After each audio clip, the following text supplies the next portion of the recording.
You talked a lot about producing for television, yet CINEDOPES was your first experience as a director? Is that right? Yes. Okay. So how is being the director different than being the producer?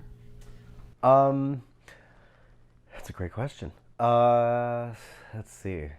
Well, it's almost like I've seen my career as sort of walking through doors on my way to my ultimate goal, which has always been to direct. Um, and early on in my career, as I sat there, I ran a theater company and had to close it because I couldn't turn a profit on it. And I sat there and said, how could I get myself to that area, to directing? And it's a difficult path.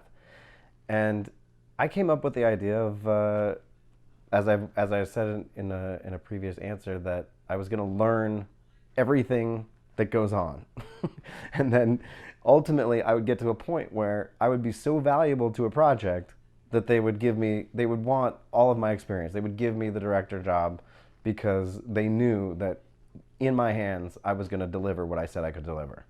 And it was almost like, at 22 years old out of college, I could have said, I'm ready now.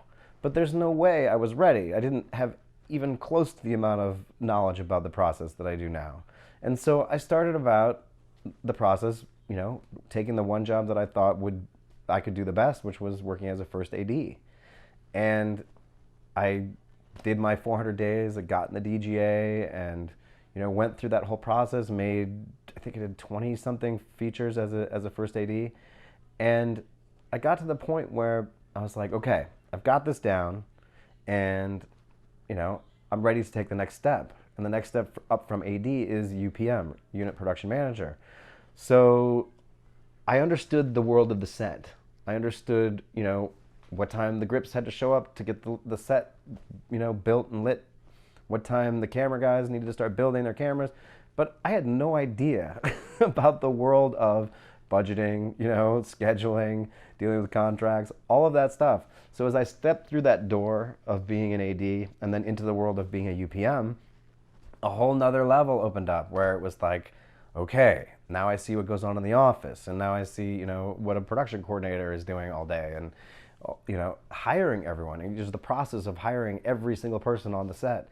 And then obviously the next step above that is a line producer. So when I started working as UPM, then you start working as a line producer, and you start dealing with the money people, not just asking for the money, but also the payment schedules and the budgets and all of the, all those fun things. So it's been a cumulative process of like every door that I step through, there's a whole nother world of things that you're like, oh, okay, well, I didn't realize this was there. And as you sort of, I hesitate to say I've mastered them, but I've definitely gotten comfortable with those, those job descriptions.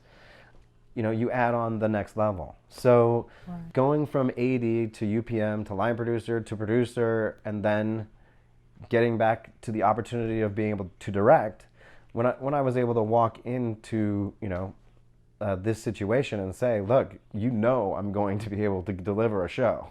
It's going to happen. I will give you a finished product that's going to look great. And this is now my director side. This is my artistic interpretation. Do you believe in my interpretation of material? Do you trust my judgment on actors? Getting more into the creative side of it, was the final piece in the puzzle.